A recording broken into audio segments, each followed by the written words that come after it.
इतिहासात काही दिवस असे असतात जे फक्त दिनदर्शिकेत नोंदले जात नाहीत, तर ते काळाच्या छातीत कोरले जातात.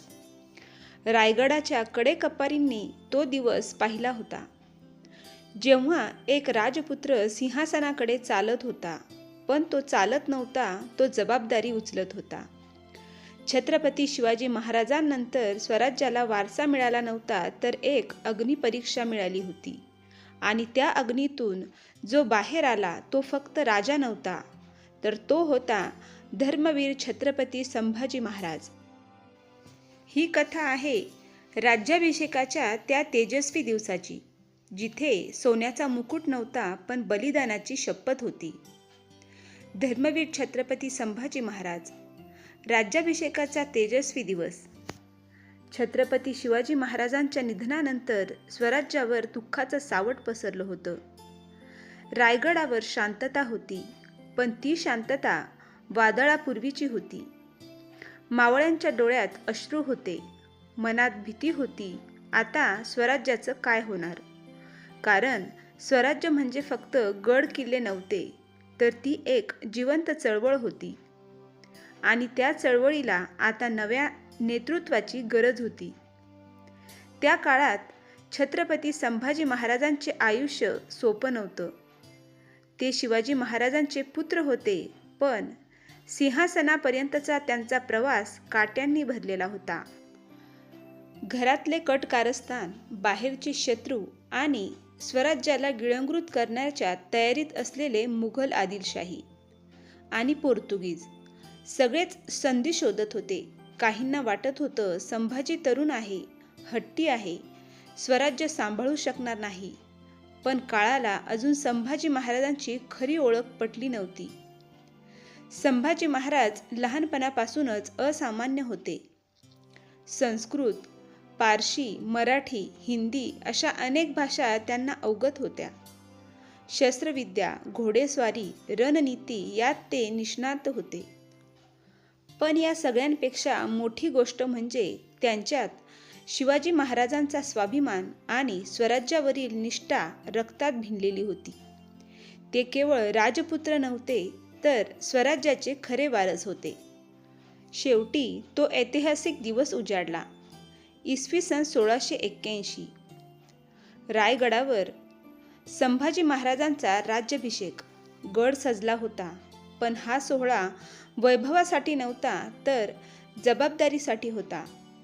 मावळ्यांच्या चेहऱ्यावर आशा आणि चिंता दोन्ही होत्या.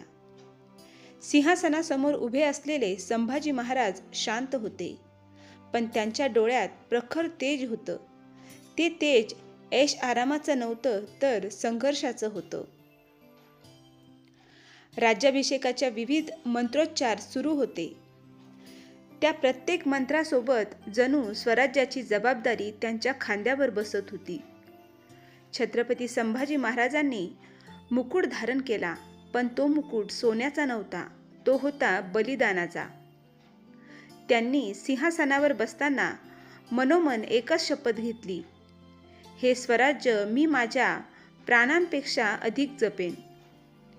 राज्याभिषेकानंतर लगेचच आव्हानांची मालिका सुरू झाली.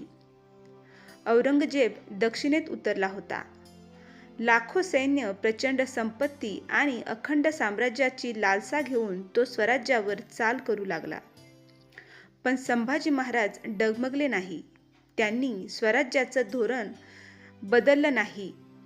गनिमी कावा, जलद हल्ले आणि मावळ्यांवरील विश्वास हाच त्यांचा आधार होता.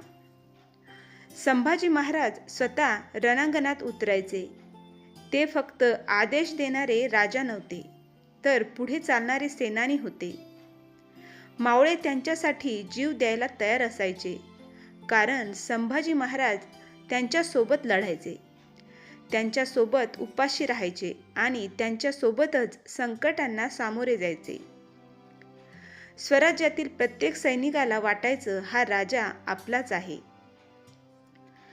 राज्याभिषेकाचा खरा अर्थ त्या पुढील काळात स्पष्ट झाला. संभाजी महाराजांनी धर्मासाठी, स्वराज्यासाठी आणि स्वाभिमानासाठी कोणतीही तडजोड केली नाही. पोर्तुगीजांनी धर्मांतराचा दबाव टाकला मुघलांनी लालसा दाखवली, पण संभाजी महाराज ठाम राहिले. त्यांच्यासाठी राज्याभिषेक म्हणजे सत्ता नव्हती, तर धर्मरक्षणाची जबाबदारी होती. काळ पुढे गेला, संघर्ष वाढत गेला. अखेर तो काळा दिवस आला जेव्हा संभाजी महाराज कैद झाले. पण त्यावेळीही ते राजा म्हणून नव्हे, तर धर्मवीर म्हणून उभे राहिले. हाल, अपेष्टा, छळ, वेदना काहीही त्यांना झुकवू शकली नाही, कारण रायगडावर घेतलेली शपथ त्यांच्या रक्तात होती. संभाजी महाराजांचा राज्याभिषेक हा फक्त एक ऐतिहासिक सोहळा नव्हता, तर तो होता स्वराज्याचा संघर्षाचा नवा अध्याय. त्या दिवशी सिंहासनावर बसलेला राजा पुढे बलिदानाचा आदर्श ठरेल हे कदाचित कुणालाच माहीत नव्हतं. पण आज इतिहास साक्ष देतो, संभाजी महाराजांनी मुकुट नव्हे तर अमरत्व मिळवलं.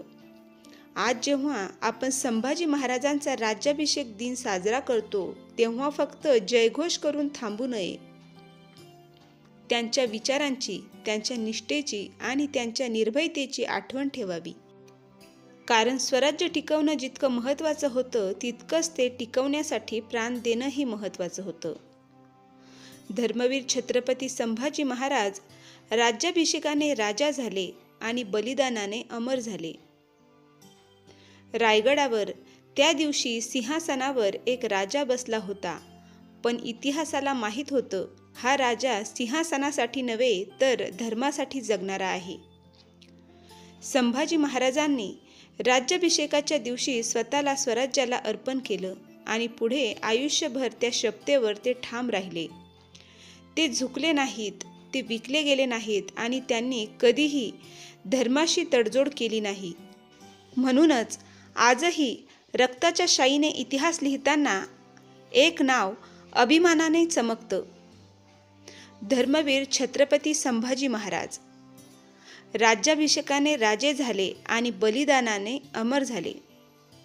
जय भवानी, जय शिवाजी, जय संभाजी महाराज.